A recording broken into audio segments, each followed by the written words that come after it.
छात्रों, कक्षा 8वीं में हम हिंदी विषय में आज कविता पढ़ने जा रहे हैं,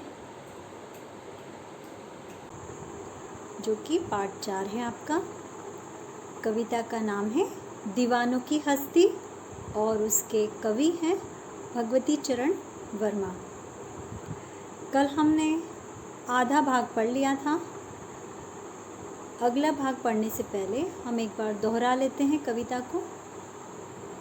हम दीवानों की क्या हस्ती है, आज यहाँ कल वहाँ चले, मस्ती का आलम साथ चला, हम धूल उड़ाते जहाँ चले, आए बनकर उल्लास अभी, आंसू बनकर बह चले अभी, सब कहते ही रह गए अरे तुम कैसे आए कहाँ चले, किस और चले यह मत पूछो, चलना है बस इसलिए चले, जग से उसका कुछ लिए चले, जग को अपना कुछ दिए चले, दो बात कही दो बात सुनी, कुछ हंसे और फिर कुछ रोए, छक्कर सुख दुख के घूंटों को हम एक भाव से पिए चले, हम भिखमंगों की दुनिया में स्वच्छंद लुटा कर प्यार चले, हम एक निशानी सी उर पर ले असफलता का भाव चले, अब अपना और पराया क्या, आबाद रहे रुकने वाले, हम स्वयं बंधे थे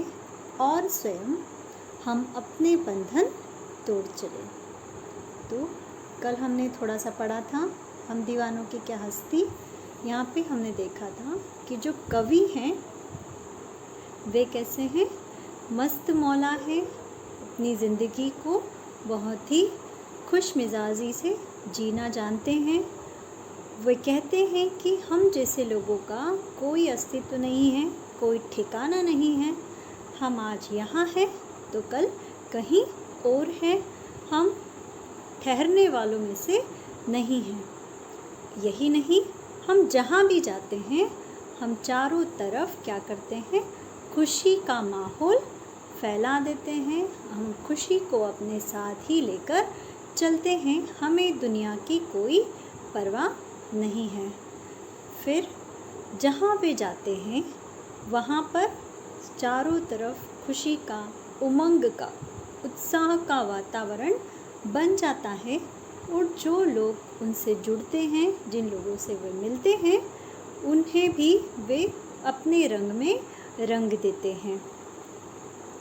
जब वे वहाँ से चलने लगते हैं तो उन लोगों को भी कवि के जाने का दुख होता है और वे नहीं चाहते कि कवि उन्हें छोड़कर जाए।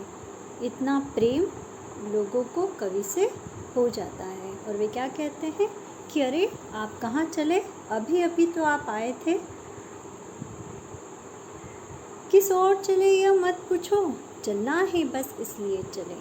तो जो लोग प्रश्न खड़ा करते हैं कि अरे आप तो अभी आए थे, अभी आप कहाँ चले, उनके लिए कवि कहते हैं कि ये तो हम स्वयं नहीं जानते कि हम कहाँ जा रहे हैं, बस हम कहीं रुकना नहीं चाहते, हम चारों तरफ दुनिया में क्या करना चाहते हैं, खुशियाँ ही खुशियाँ फैलाना चाहते हैं।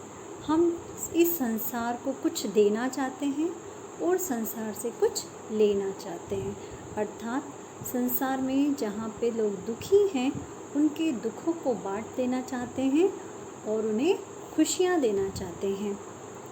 चलते हैं, अब हम आगे बढ़ते हैं। दो बात कही दो बात सुनी, कुछ हंसे और फिर कुछ रोए, छक्कर सुख दुख के घूंटों को हम एक भाव से पिए चले। शब्दों के अर्थ देख लेते हैं। छक्कर का अर्थ होता है जी भरकर, सुख अर्थात आनंद, दुख का अर्थ है पीड़ा, दर्द, घूंट यानी एक बार में मुंह में भरकर पी जा सकने वाली मात्रा। जब भी हम कोई तरल पदार्थ पीते हैं तो एक बार में हम जितना पी पाते हैं उस मात्रा को कहते हैं घूंट।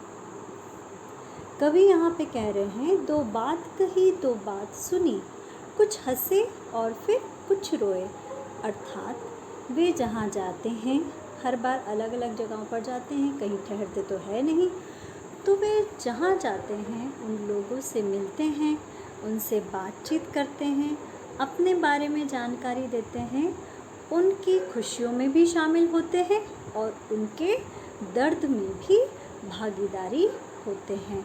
अपनी खुशियाँ उन्हें देते हैं और उनके दर्द स्वयं बांट लेते हैं। तो उनका क्या कहना है कि हमें तो सब में खुशी और उमंग भर देना है, इसलिए हम लोगों के दुख दर्द बांटते हैं। जैसे कि मैंने पहले भी कहा था कि अगर हम दर्द की बात करें तो दर्द क्या होता है, बांटने से कम हो जाता है और वहीं खुशियाँ बांटने से बढ़ती है।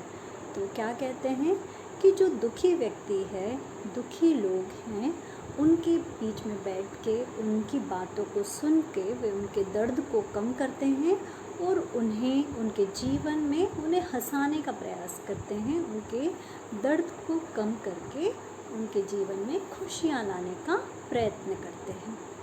छक्कर सुख दुख के घूंटों को हम एक भाव से पिए चले। छक्कर इन्हें जी भर के सुख और दुख, जीवन के दो तत्व हैं, सुख और दुख। कभी सुख है तो कभी दुख है। हम नहीं जानते कि कल क्या होने वाला है, तो हमें दुख के लिए भी तैयार होना चाहिए। कोई ऐसा भी हो सकता है कि आज हम सुखी हैं लेकिन कल कुछ ऐसा हो जिससे हमें दुख का भी सामना करना पड़े, कठिनाइयों का भी सामना करना पड़े।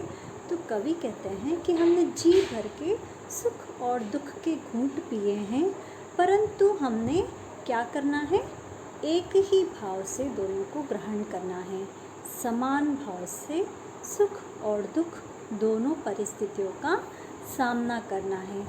जब कोई खुशी वाली बात होती है, जब हमारे जीवन में सुख आता है, तब तो हम बड़े आनंदित हो जाते हैं और दुख के समय में, कठिनाई के समय में अत्यंत दुखी हो जाते हैं। पर उस दुख की घड़ी का भी अगर हम डट कर सामना करें, खुशी खुशी उस दुख के क्षणों को हम बांटने की कोशिश करें तो हमें सुख की प्राप्ति होगी। तो सुख और दुख दोनों ही परिस्थितियों में हमें समान भाव से रहना है। दोनों का हमें डट कर, दुख का हमें या कठिन परिस्थितियों का हमें क्या करना है, कठिन परिस्थितियों में हमें डट कर सामना करना है।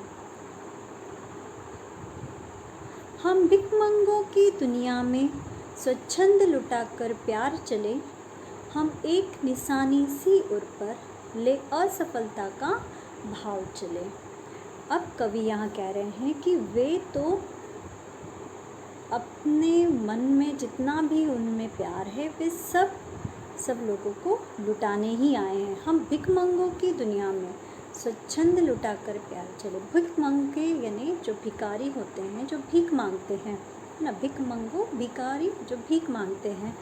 तो यहाँ पे क्या कह रहे हैं कि जो दुनिया के लोग हैं वे क्या हैं, भिखमंगों की तरह हैं। किस तरह से कि वे सिर्फ लेना जानते हैं, देना नहीं जानते। तो ऐसे संसार में भी वो जानते हैं कि लोग सिर्फ लेना ही जानते हैं, फिर भी वे क्या करते हैं, जितना चाहे उतना प्यार, जितना उनमें प्यार है उतना लोगों पर क्या करते हैं, बेरोक बिना किसी टोक के वे प्यार लुटाते हैं, दुनिया को प्यार देते हैं, लोगों से प्रेम करते हैं। परंतु हम एक निशानी सी उर पर ले असफलता का भाव चले।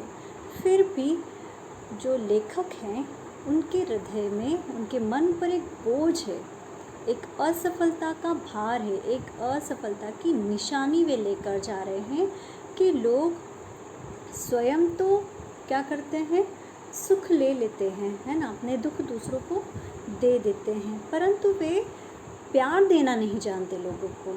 तो लेखक को लगता है कि जितना प्यार वे लोगों से अपेक्षा कर रहे थे कि वो लोगों को प्यार देंगे तो लोगों से भी उन्हें प्यार मिलेगा, है ना, एक हाथ दे एक हाथ ले, लेकिन ऐसा कुछ नहीं हुआ।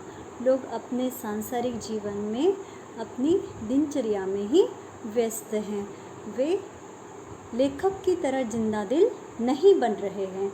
वे सिर्फ लेना जानते हैं, सिर्फ लेते चले जाते हैं, लेकिन उसको वापस देना नहीं जानते। जितना प्यार लेखक से उन्हें मिलता है वो बदले में उतना प्यार लेखक को या अपने आसपास के लोगों को नहीं दे पाते। तो कहीं ना कहीं लेखक को एक नाकामयाबी का एहसास होता है। उन्हें लगता है कि वो जो संदेश लोगों को देना चाहते थे, लोगों में खुशी बांटना चाहते थे, लोगों को प्यार बांटना सिखाना चाहते थे, लोगों में उमंग जगाना चाहते थे और उनसे भी चाहते थे कि वे ये सारे भाव लोगों तक, अन्य लोगों तक पहुंचाए, वो सब लेखक उसमें अपने आप को असफल मानते हैं। अब अपना और पराया क्या, आबाद रहे रुकने वाले, हम स्वयं बंधे थे और स्वयं हम अपने बंधन तोड़ चले। अब लेखक क्या कह रहे हैं कि शब्दार्थ देख लेते हैं पहले। आबाद का अर्थ होता है खुशहाल, स्वयं यानी खुद, बंधन का अर्थ होता है या तो संबंध या सीमा। यहाँ पर क्या है, सीमा से तात्पर्य है। अब अपना और पराया क्या, आबाद रहे रुकने वाले, हम स्वयं बंधे थे और स्वयं हम अपने बंधन तोड़ चले। तो लेखक ये कह रहे हैं कि अपना पराया कुछ नहीं होता, जो आपका है वही मेरा है। मेरा मैं सब कुछ क्या कर देना चाहता हूँ, आपको दे देना चाहता हूँ, इस दुनिया को दे देना चाहता हूँ, चाहे लोग मुझे उसके बदले में प्यार दे या ना दे, परंतु वे हमेशा खुशहाल रहे, आबाद रहे रुकने वाले। क्योंकि लेखक तो कहीं रुक नहीं रहे हैं, वे तो आगे बढ़ते चले जा रहे हैं। तो वो क्या कह रहे हैं कि दुनिया के लोग जो आगे नहीं बढ़ते, जो बंधनों में ही बंधे रहते हैं, जो सांसारिक जीवन में ही बंधे रहना चाहते हैं, मेरी तरह दीवाने नहीं हैं, तो अगर वे रुक रहे हैं तो भी वे खुशहाल रहे, मैं उनके लिए कोई बुरा नहीं सोच रहा हूँ। और मैंने तो क्या किया है, हम स्वयं बंधे थे और स्वयं हम अपने बंधन तोड़ चले। कभी ये बेड़ियाँ मेरे भी पैरों में थी, मुझ पे भी बंधन थे, मुझे भी सीमाओं में कैद किया गया था, लेकिन मैं इन बंधनों से मुक्त होकर मैंने क्या किया, अपने आप को आगे बढ़ाया, इन बंधनों को तोड़कर मैं आगे बढ़ गया। और यही वे दुनिया से भी चाहते हैं कि दुनिया भी इन सांसारिक बंधनों से मुक्त हो, आज़ादी का एहसास ले। परंतु अगर वे आज़ादी को महसूस नहीं करते हैं, अगर वो उन बंधनों में ही जकड़े रहना चाहते हैं, तब भी वे खुशहाल रहे। तो यहाँ पर हमारी कविता का अंत हुआ। अब देख लेते हैं विलोम शब्द।